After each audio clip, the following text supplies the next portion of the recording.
नहीं निगाह में मंजिल तो जुस्तजू ही सही, नहीं निगाह में मंजिल तो जुस्तजू ही सही, वही विसाल मैसर तो आरजू ही सही। सलाम, नमस्ते, सत श्री अकाल। मैं हूं आपके साथ हर्षिता मिश्रा और आप देख रहे हैं टाइम्स मेल।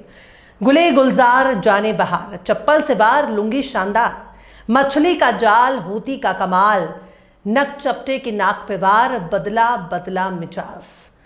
फिर मार गिराया अमेरिका का जहाज। एक बार फिर से चप्पल पहनने वाली कौम ने दुनिया के सुपर पावर की इज्जत को आसमान से उतार जमीन पर पटक दिया है। एक और बिन पायलट वाली जहाज को मार गिराया है, जिसके बाद ये गिनती बढ़कर 18 हो गई है। मतलब 100 रुपए की चप्पल में इतनी ताकत आ गई कि 2.5 अरब से ज्यादा की कमाई वाला ड्रोन मार गिराया है। एक दो नहीं बल्कि 18वां ड्रोन मार गिराया है। पर यमन के हूतियों ने अमेरिका की नाक पर छुरी चला दी है। पता नहीं 100 रुपए की चप्पल में ऐसी कौन सी ताकत आ गई है कि जिसे पहनने के बाद सुपर पावर से लड़ने का जज्बा पैदा हो जाता है। ये जज्बा ही है जिसके दम पर अमेरिका को मुंह तोड़ जवाब मिल रहा है, वरना दुनिया के कई देश अमेरिका में बेइज्जत होने के बाद भी खुद को विश्व गुरु समझ रहे हैं। लेकिन यमन के हूतियों ने लखनवी कबाब खाया है या फिर काबुली पुलाव। पर इतना तो यकीन है कि ये ताकत ना तो चप्पल से मिली है और ना ही लुंगी से। तो फिर कौन सी ऐसी ताकत है जो अफगानिस्तान से लेकर गजा और गजा से लेकर यमन और यमन से लेकर ईरान तक नजर आती है? ये ताकत कहीं वो सजदा तो नहीं है जो किसी इंसान के सामने सिर झुकाने से रोकता है। बेशक ये ताकत वही सजदा है जो कहता है कि गैरुल्लाह के सामने झुकना हराम है। वरना सोचिए, जिस आबादी के सिर पर दिन रात मौत मंडरा रही है, जिस आबादी ने अपने 50,000 से ज्यादा लोगों को खोया है, उस आबादी को इजराइल और अमेरिका की बमबारी से कोई फर्क नहीं पड़ रहा। जिस कौम के पास खाने के लिए रोटी नहीं, पीने के लिए पानी नहीं, इलाज के लिए दवाई मौजूद नहीं, सिर पर छत नहीं, उस कौम के दिल में अमेरिका और इजराइल से कोई भी खौफ क्यों नहीं है? तो इसका सीधा सा जवाब यही है कि दुनिया की सबसे बड़ी चीज है इंसान की जान। जब इंसान को अपने जान की कोई फिक्र नहीं रहती है, तभी ऐसा हाल होता है जैसा इस वक्त यमन और गजा में देखने को मिल रहा है। उन्हें मालूम है कि उनकी जान कभी भी जा सकती है। जब मौत बरहक है तो फिर मौत से डरना क्या? मौत से बढ़कर कुछ भी नहीं है।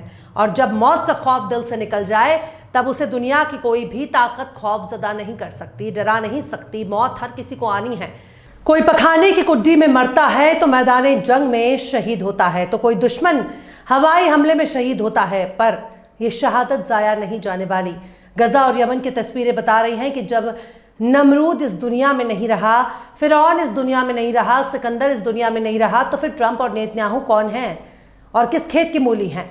जिस कौमों के पास दुनिया भर की मारो दौलत है, जिनके पास खतरनाक से खतरनाक हथियार मौजूद हैं, उन देशों के आगे अगर हमास और हुती नहीं झुक रहे हैं, तो इसकी सबसे बड़ी वजह है उनका ईमान, उनका हौसला, उनका जुनून, जो उनको दुश्मन के आगे घुटने ही नहीं टेकने दे रहा। आखिर क्यों एक के बाद एक हुतियों ने मार गिराया अमेरिका का ड्रोन?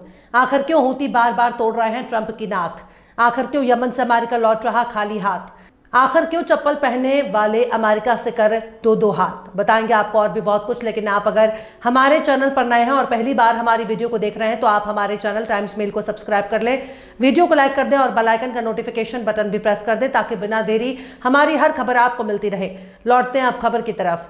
यमनी आर्म्ड फोर्स और अंसारुल्लाह यानी यमनी हुती ने इस वक्त अमेरिका के एक और ड्रोन को मार गिराया है। यह वही अमेरिका का MQ-9 ड्रोन है जिसकी कीमत 32 मिलियन अमेरिकी डॉलर है। इससे पहले 16वां और 17वां ड्रोन भी यमन के हूती मार चुके हैं। यमनी आर्म्ड फोर्स के मिलिट्री प्रवक्ता ब्रिगेडियर जनरल यहिया सारी ने अपने बयान में अल्लाह का शुक्र अदा किया और बताया कि अल्ज़ॉफ गवर्नमेंट के हवाई इलाके में अमेरिकी दुश्मन अपने खतरनाक मंसूबे को अंजाम दे रहा है, लेकिन हमारे एयर डिफेंस फोर्स ने उसे मार गिराया।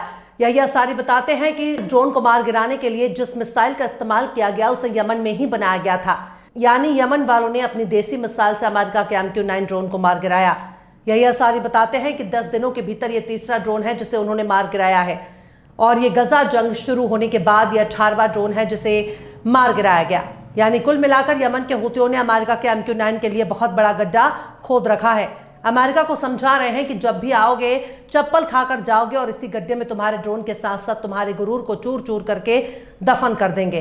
वहीं डोनाल्ड ट्रंप की खिसियाए बिल्ले की तरह खंबा नोच रहा है और बार बार यमन पर हमले कर रहा है। उसे यमनी हूती के मिलिट्री ठिकानों की पूरी जानकारी होने के बाद भी आम नागरिकों पर हमला करना पड़ रहा है। अमेरिका ने मंगल के तड़के उत्तरी यमन में 22 हवाई हमले किए।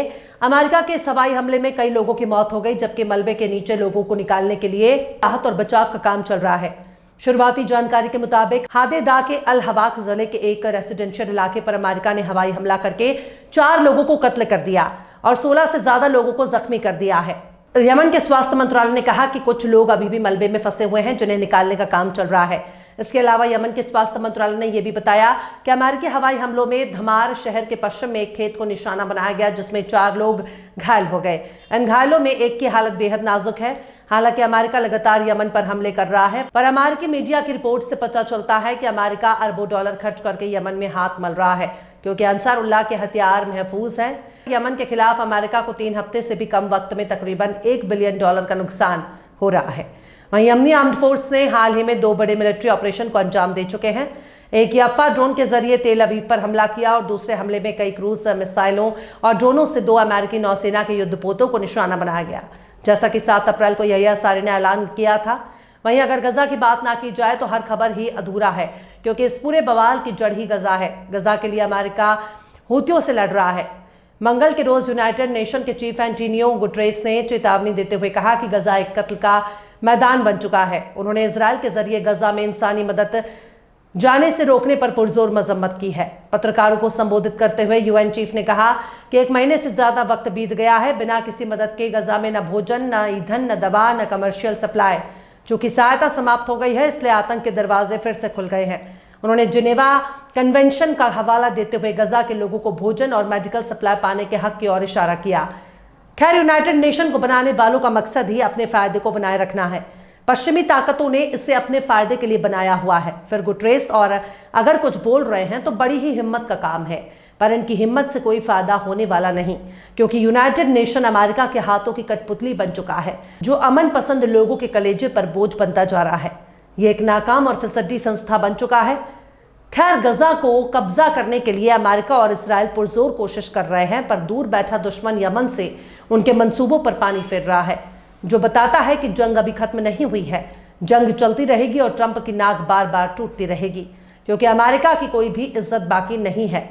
बहरहाल, चलते चलते आखिर में फैज अहमद फैज ने भी क्या खूब फरमाया है, और भी दुख हैं जमाने में मोहब्बत के सिवा, और भी दुख हैं जमाने में मोहब्बत के सिवा, राहतें और भी हैं वस्ल की राहत के सिवा। फिलहाल इस खबर में बस इतना ही। इस पूरी खबर को शम्स तबरेज ने लिखा है, जिन्हें आप ट्विटर पर भी फॉलो कर सकते हैं। ट्विटर हैंडल है @शम्स तबरेज कासी।